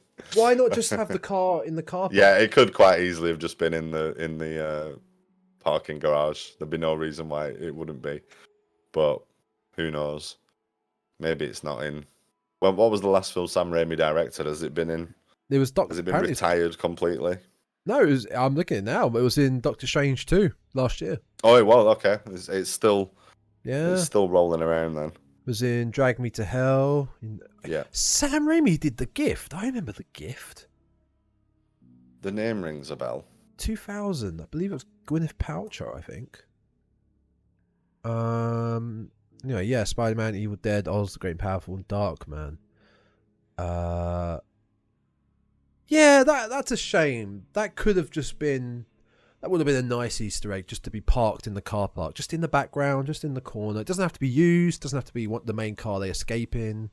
Mm-hmm. Well, it's breaking a trend as well, which is a little bit sad. Yeah. Especially as Evil Dead is the film where it all started as well. So to take it, if you're going to stop doing it in in a film, it shouldn't be an Evil Dead film where you stop doing it. Really, I don't think. Not a Marvel film. I like that they didn't just. They had a reason for the chainsaw. It was the guy. Just one line. My tools are down in the car park, and that could mean anything. Tools, could mean many things. So I mean, it does. Fine. It did say on his van tree surgeon. Yeah, and you got the wood chipper. The wood chipper. It all works. Another little reference was the pizza that they get is from Henrietta's Pizza Place. Or Henrietta's Pizza Parlor. Henrietta being the name of the professor's wife, who's the main Deadite in Evil Dead 2. And also comes back in the series as well. Just FYI. In the series? In the show? Mm-hmm. Man, I need to watch this. I feel like everything I've heard... Finish it. Oh, so you have started it? I've seen 2 out of... I think there's 3 seasons. I've seen 2 out of the 3. It's a real shame. Everything I heard about this show is that it was just solid. It was just fun, solid Evil Dead entertainment, and it got cancelled because it just didn't do too well. And it's a real shame. I don't think it's great, to be quite honest. Really? Okay. It's all right. It's worth a watch. As an Evil Dead fan, it's worth a watch, but it's a little bit. I found it a little bit dull, to be quite honest. Okay. Without spoiler, and we'll get back to the film. Where does it start? The series. What does it follow on? It's like modern day. I think it's meant to be many years after. Not Army of Darkness, obviously, because he goes to the future. Well, that's not the canon ending. No, yeah. Because there's 2 endings to Army of Darkness, isn't there? There's the one where he sleeps too long, and there's the one where he just fights a random Deadite that turns up in S-Mart. Yes, I forgot about that one. Which I think is the American ending, isn't it? Yeah, okay. Fair enough, yeah. So technically it does follow on from Evil Dead 3. I think Ash is still working at S-Mart in the series. I'd have to watch it again myself, to be honest. Yeah. It's a while since I've seen it. And he's kind of grumpy and bitter and lives in a trailer. You would be after going through all of that. I think anyone would be. And I think, that's the story he picks up. But he gets a couple of, like, plucky young sidekicks to roam around with. And then things kick off. And then there's people working for the Deadites or something. It all gets a bit weird. Working for the... Yeah, there's people trying to bring about the apocalypse kind of thing. So they're after the Necronomicon, and it's... But then I think some of them have kind of demonic powers, but aren't actually possessed Deadites in the traditional sense. You could just buy one off Amazon, the H.P. Lovecraft Necronomicon. I think it's probably like a tenner. You can just buy that. I'm sure S-Mart has got a couple of copies. I mean, I've got that over there. Yeah, that's been on the shelf. my to-do list for a while. Well, one final thing that we need to Okay. talk about is how the film ends. Oh, this is what I want to talk about. This is what I've been saying. Yes. This was probably one of my favourite parts of the film. It was brilliant. I really, really liked it. So you got the opening scene, the opening setting at the camp, the lake, where they're at like an Airbnb. It's two girls and the boyfriend and one of the girls. And with the amazing opening crawl, one of the girls is possessed by Deadite. Some graphic scenes in that, especially with the scalp pulling. The scalping. After this scene, when we cut to Beth's introduction and our main story kicking off, we just get that little 1 day later. Earlier. Earlier. And I had forgot the because the film wasn't bad and it was good. It keeps you invested. I'd forgotten all about that 1 day earlier. Right. I'd forgotten all about the fact that it was 1 day earlier, and it wasn't just here's our opening setting and we're now going to the main story. To then, after Beth and Cassie leave, to then I can't remember her name, girl from the opening scene turn up. Yeah, I can't remember that. I clicked. I was like, names. Oh shit! It said 1 day earlier. This is how it connects. We go full circle, and I was like, "That's fantastic." So she also happened to be living in the same apartment block, a few floors down, and because of the storm, she'd not been able to hear anything or some, So I thought it was fantastic. Missed the horror unfolding in the building around her until she's. And to be honest, I thought she was going to miss it all completely, being engrossed in a phone. I didn't think she was going to see any of the carnage as she walked through the parking lot to her car. But then obviously she does. Yeah, and she goes to investigate it. And while she's investigating, the final shot is, boom, the demon hitting her. It's actually multiple Deadites and different camera angles hitting her. So I thought that was brilliant. And then goes off on her road trip, and that's that. It goes full circle. So interestingly, if we get an Evil Dead 6, it could potentially carry on from. Well, it would have to be her because her friend and her boyfriend are dead. And there were no other people as well, because I think they said, none of your friends have turned up, so I've got to deal with your asshole boyfriend or whatever it was the line. So it was just those three people. So it was just something about it. I'm glad I forgot because it was just a three little words, just quickly put up, and then boom, we're into the main story. This is what we're here for. To then suddenly, hang on a minute, you're at the beginning. The beginning scene ended.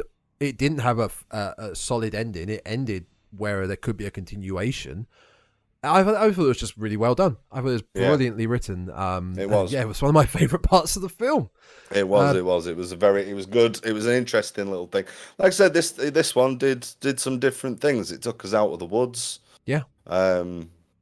We got a nice little bookend scene. Not in New Zealand together. We did some different stuff with it. It was, like I say, a solid entry into the franchise.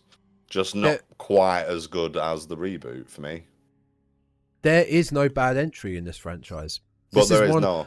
This is one of the few horror franchises that has been, for the most part, solid all the way through. And whatever people say about Army of Darkness, no, it's it's brilliant. It's not scary. It's not a scary horror film. It's the quirky stepbrother of the franchise or whatever. It's got Bill Moseley in it as the head. I can't remember his name. What's it called? The Kandarian, general, the head of the Kandarian army, the Deadites. Oh, the evil Ash. Yes. No. Yeah. Is it not Evil Ash? What he's called, but Bill Moseley's brilliant anyway. Army of Darkness. Here we go. Should have got this right. A Deadite captain. Is that what he is? Is that what he's labelled as? He's officially credited as Deadite captain, but it's Evil Ash. Yeah. And whatever people say about Ash vs Evil Dead. It's gotten, for the most part, good reviews. It's a solid franchise, and there's not many horror. I tell a lie. It's not Evil Ash. It's another guy. He's got like a little horned helmet on and an eye patch. Oh, okay. So he's like a whatchamacallit, his right hand man, his little lieutenant. Oh yeah, I know what you mean. Yeah, there's not many horror franchises that can really say that they are solid and I want to say success, not so much successful maybe box office wise in a money sense, but as a film as a whole wise, yeah, there's not many franchises that can do favorites. That. Yeah. Especially the really popular horror franchises. There's not many of them that can really say all the way through they are solid. Fridays, definitely not Texas, definitely not Halloween, definitely not Hellraiser, not Scream. Scream 3 was trash. There's a lot of Chucky's predominantly get worse. Final Destinations do not get that great. No, Saws get played out. So yeah, this is up there as one of the most solid horror franchises, I think. I mean, with 5 entries now as well is reasonable. Very reasonable, yeah. That's getting up there into sort of proper franchise territory, and not, once you pass the trilogy mark. So yeah, considering that includes reboots as well, is even more noteworthy, I think. You could. Would you obviously 2013 is a reboot, and it's one of the most successful and good reboots / remake, whatever you want to call it, reboot, remake, whatever. It's a reboot. Is this a sequel in the modern era of Evil Dead? I guess it's not another reboot. It's a new entry in the modern. No, for me, it's. I mean, it's not a direct sequel, but it's a sequel to 2013's Evil Dead, as far as I'm concerned. Although, if we stick with this little theory that we like so much, I like it. It's not a reboot. It's just it's following the troubles of a different Necronomicon. That's what it is. Deadites are screwing with a new group every time. Yeah. But no, you've got Ash's trilogy, and then you've got the 4th entry and the 5th entry. This is it's a new entry. This Evil Dead Rise is a sequel to another story of the Evil Dead. Yeah. So, all in all, solid. I think we're both really happy with this film. Definitely. For the most part. Definitely. We said something a while back about how it was a way we were recommending films after we were done discussing them. There wasn't like a thumbs up or there was something we came up with. Oh, I think this is something that you and T were doing, wasn't it? This is before. No, you definitely. I think you came up with this. Did I come up? Well, I say a lot of stuff, man. You do say a lot of bullocks. I can't be expected to remember everything that I say. Well, whatever it was, folks, good recommendation. Go check out Evil Dead Rise. But yeah, you don't need definitely recommend this one. You don't need to see any of the other films to enjoy it. Just go in. Just occurred to me, I should have probably put a light on at some point. No, I'm loving. It's gone darker and darker. How dark your time's gone on. How dark your window's gone. Like your window on my desktop has gone every like half hour. It's just getting darker and darker. I love it. That's for the full on sat in the dark now. Talking demon possession, telling scary stories in the dark. Yeah, 100% recommend Evil Dead Rise. It was absolutely fantastic. I'm hoping I can get another trip to the cinema to see it as well, actually. And again, I'll take Vic with me. She's still keen on seeing it, so nice. We may well go for another trip out. If not, I'll be renting it on Amazon as soon as it's available to do so. Definitely we'll be watching it again and adding it to the collection. It was great. As we now know, I have now added the reboot to my collection. I'm going to be watching that again soon as well. Yeah. I think I'm going to wait until this turns up and watch it, but I'm really wanting to watch that now. I don't know. Maybe we look into that in June, because segue. May is all stocked up now, fully stocked up, which we did talk about last episode. But for May, remind the listeners and me what we're doing next. in case you've forgotten, folks. Episode 40 next week. This first week of May, we will be starting with Fulci's first of his Gates of Hell trilogy, City of the Living Dead. Looking forward to that one. And sorry, your screen just got brighter again. Did you open a window with a white screen? I have just opened the new Google tab. I saw just a bit of white light pop up on your face. I forgot about this one. Then after City of the Living Dead, we're going to be looking episode 41 at The Outwaters, the little indie film we looked at for last beginning of this year. Looking forward to that one. And then still need to find a source for watching that. We'll find a lovely little source for that. A proper legal one, that is. Yes. Your pick after that, which is the 90s absolutely fun genie in a bottle, Wishmaster. I nearly bought the Blu-ray special edition today. Nearly bought it. The reason I didn't is because I thought I want to see if there's a box set with all of them. Yeah, there's more than one, folks. Yeah. But, and I've seen at least there may be more, but I've seen at least 3 Wishmaster films, and I've got fond memories of enjoying them all of them. So I didn't want to. The price they were asking for one of them, I thought I could probably get a box set. Shut the front door. I didn't realize. Oh wait, no, it's not 4K. It's Blu-ray. There's four film collection. Wow, there's a lot. I thought it was just a trilogy. Yeah, Blu-ray, £10. Yeah. That poster brings me back. There is a 4 film. VHS for £6. That's not bad. So yeah, Wishmaster, episode 42, third week of May, and we good for what we talked about for the episode after that. We're going to be starting a series on the last weekend. The last episode of every month on the classic Universal horror monsters. So we're talking like Lugosi's Dracula, we're talking Karloff's Frankenstein, Karloff's Mummy. I can't remember. Those are the actors I can remember playing those. Creature from the Black Lagoon. Yeah, I just couldn't remember the actors playing the other monsters. Oh, yeah. Black Lagoon, Wolfman, you name it, the classics. So we're going to be the old Universal monsters. Yeah. So that series will be starting at the end of May and running for however long it takes, really, for us to get through. I guess we got to set a list of which movies we're going to do, and it'll be, alongside our usual movie picks and topic episodes, but there will be a running theme, a running series of episodes dealing with the Universal monster movies, the old classics. I don't know if you'd agree to this now as well, but obviously we decided on this because we both have the Blu-ray collector's edition of all the original films. Obviously, the Universal monsters had lots of films, lots of Frankenstein films. Oh, sure, sequels we'll do the originals, I think. Yeah, for this we're going to be we'll be looking at the originals.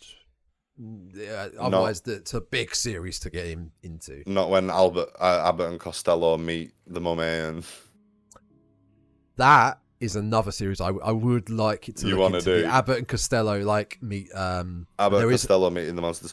Didn't they do Laurel and Hardy as well? I'm sure is there a Laurel and Hardy meet Frankenstein or something? I wouldn't have put it past them.